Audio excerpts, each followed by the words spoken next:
What's going on, guys? Welcome back to the podcast, Talk with Beauties, episode 205, and we're talking about all the Olympics that happened. We're going to specifically talk about the game behind me, the gold medal game, plus all the other games and my takeaways from the Olympics. So let's get straight into it.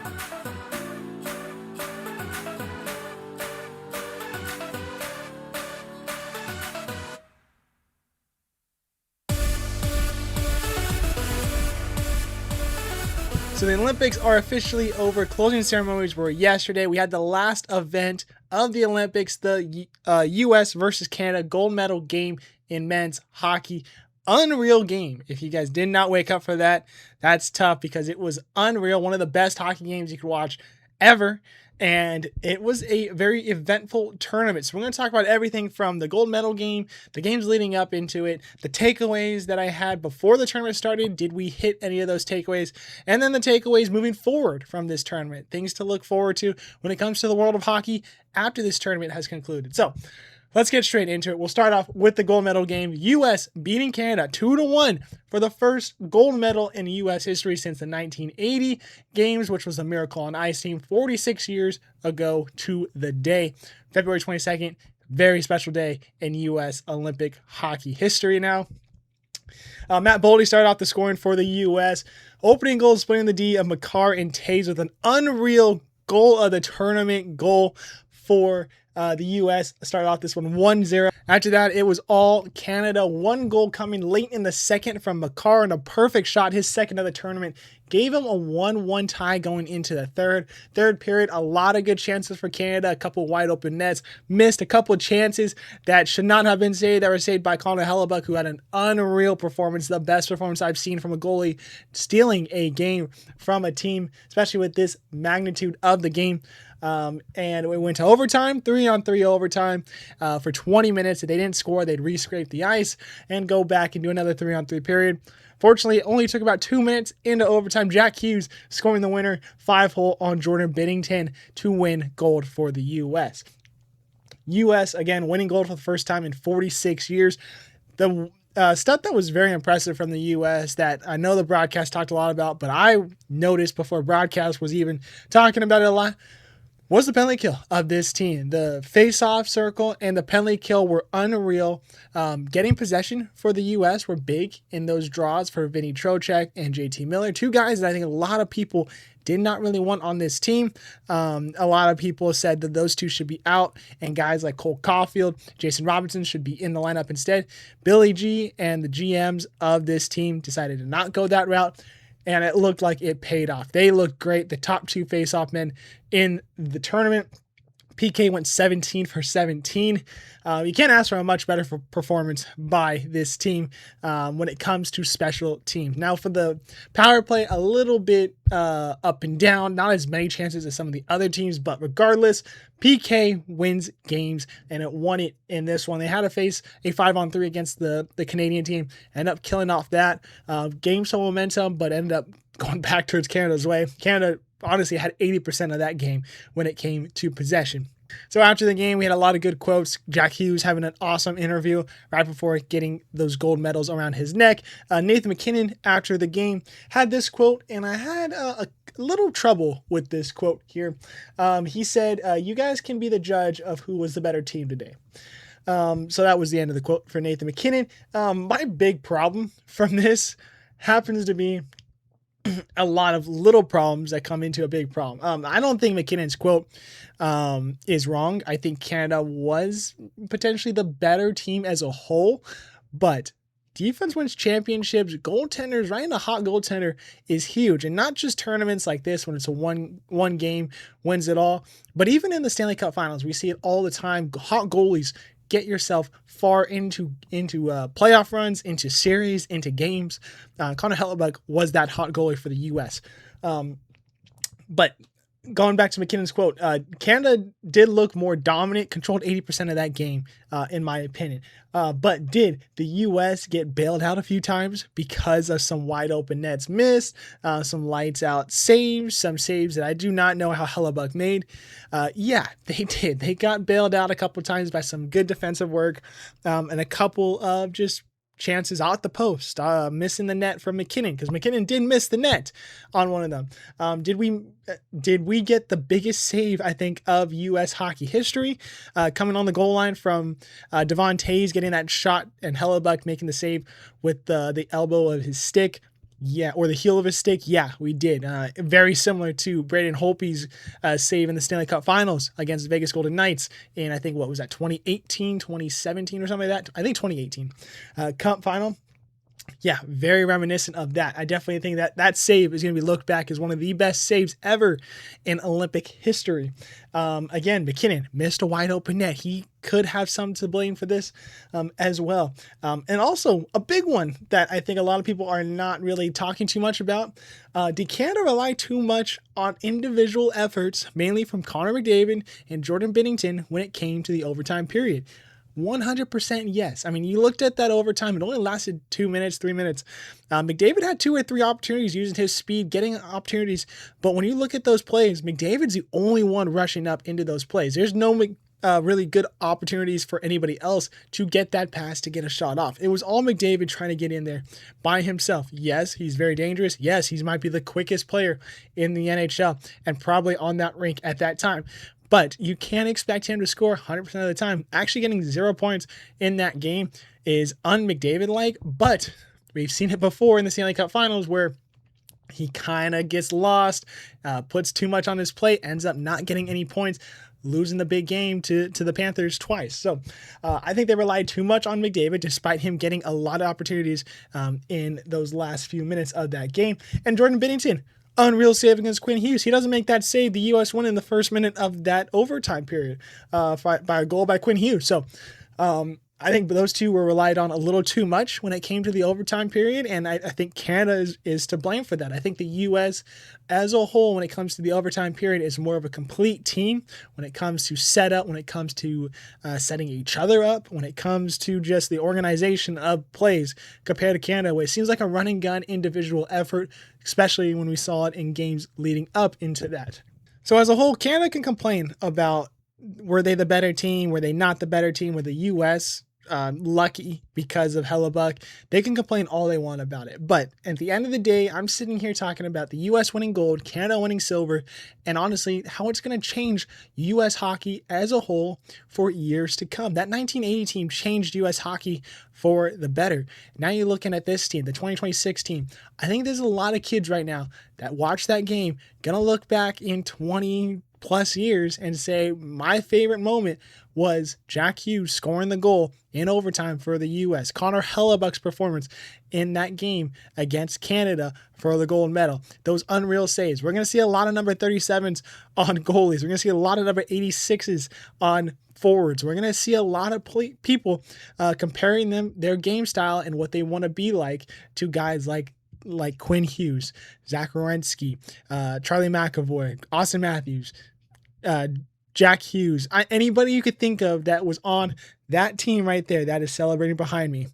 You're going to see a lot of people comparing themselves, their gameplay, their game style to be like those men, all those 26 guys right there. So yes, Canada can complain all they want, but the U.S. now own hockey, especially when it comes to the women's side and it comes to the men's side. The women's team played unreal, also won the tournament, went undefeated just like the men's team, won in overtime just like the men's team and against Canada. So unreal performance by both of them. The women's team, though, a little bit more dominant than the men's.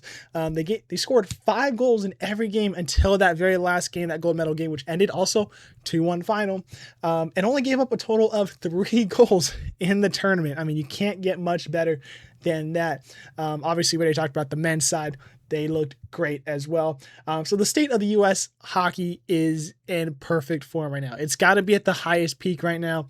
You got to expect it to just get better. If it doesn't get any better, I don't know where the state of hockey is going to go from there. So expect hockey to be a bigger sport. Expect people to be tuning into things like the Stanley Cup Finals.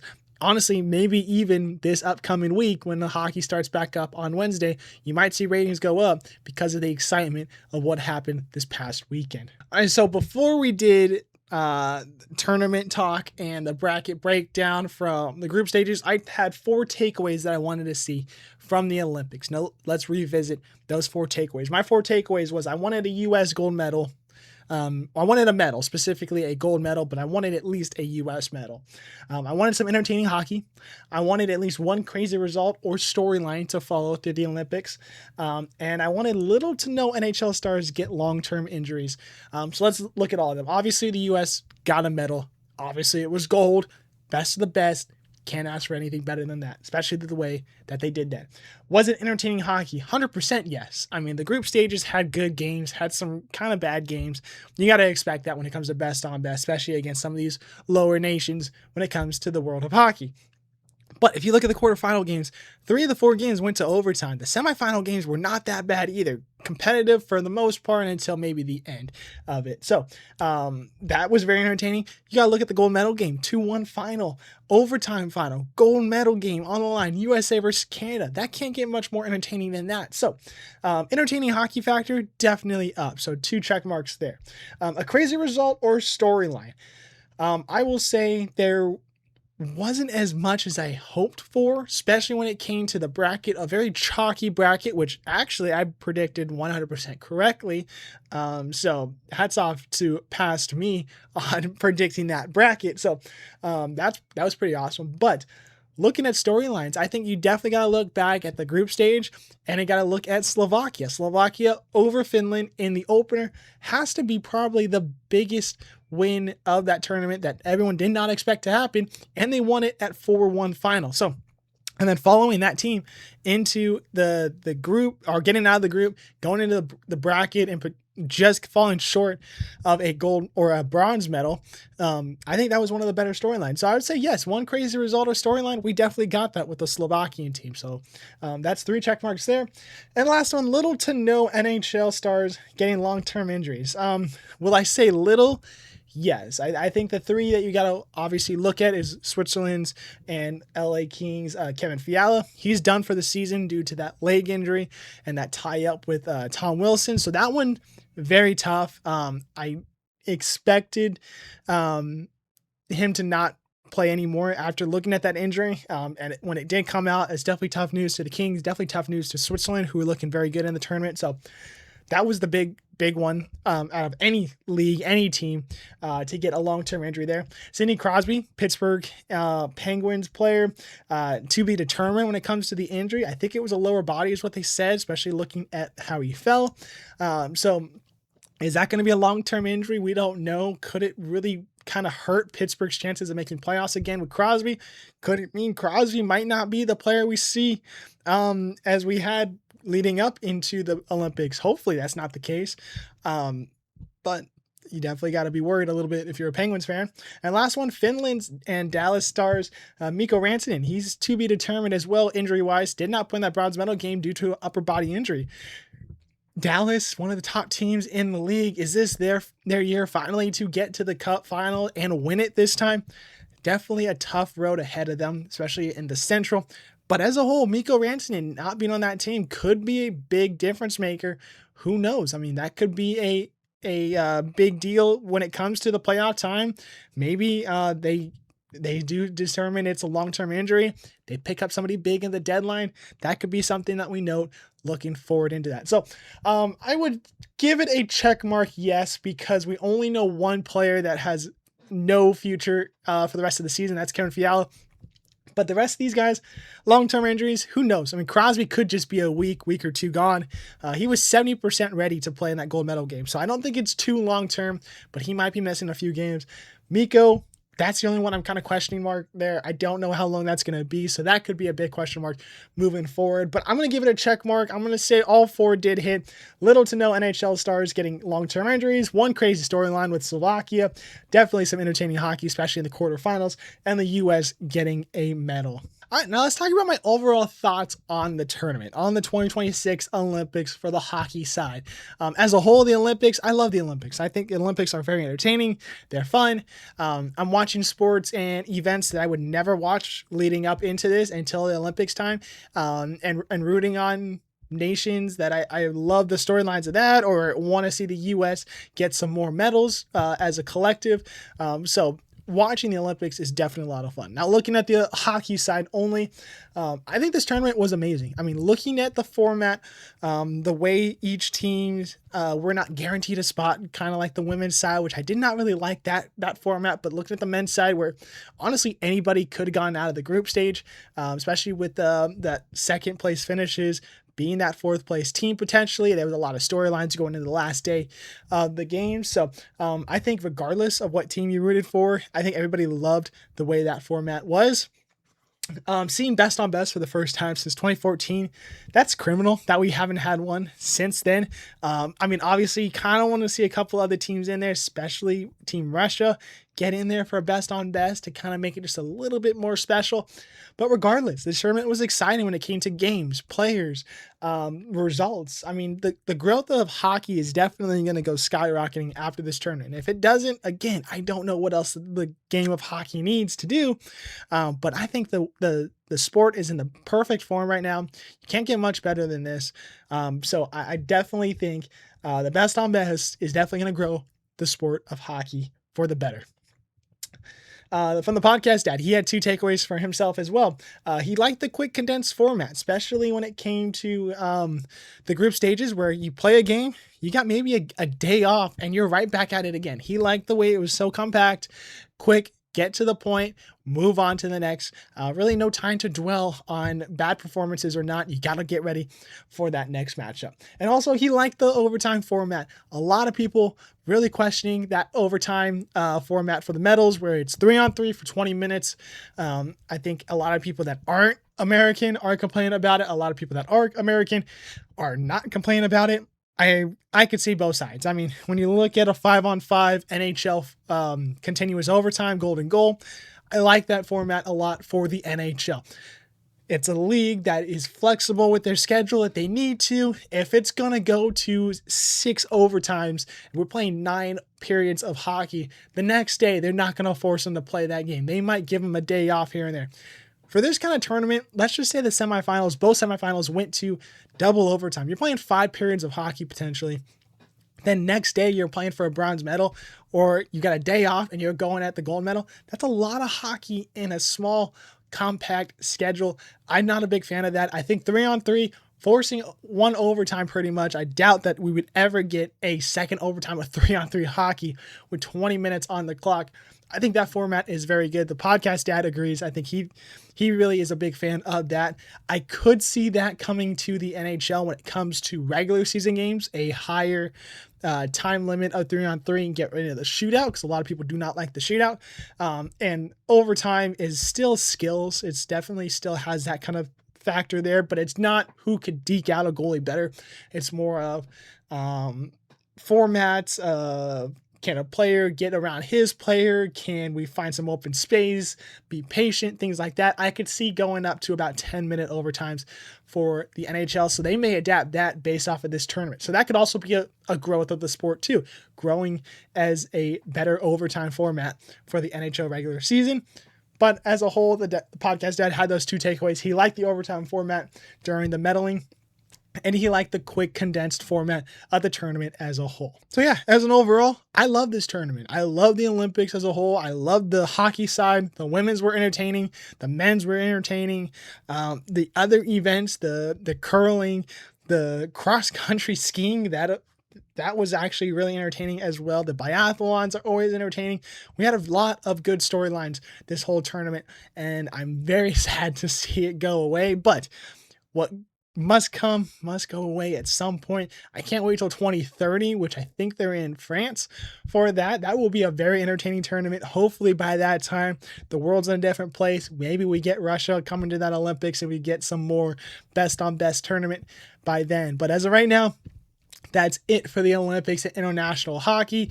NHL hockey is back this week. It starts up on Wednesday, which is the 25th. Here's the schedule of all the games for the rest of the week till Sunday. I starred the good games. If you guys want to just watch at least one game for each day, those are some of the few to check out there. So if you want to check out the times, go check out that on the NHL Net or NHL.com or ESPN app. They have all the games listed on there. But If you guys are just joining us, make sure you guys hit the like, subscribe, the bell icon so you guys are notified when episodes like this drop. We're going back to the format of Wednesday news, which is at least one episode a week. We got college baseball, college softball back, so we're going to talk about that a lot more. MLB World Baseball Classic is getting really close, so we're going to talk about World Baseball Classic once that starts up, and anything in between when it comes to the world of sports. So make sure you guys subscribe so you guys are notified when those episodes drop in the future. But thanks you guys so much. Have an awesome rest of your day. 205 episodes in the books, and we'll see you guys later.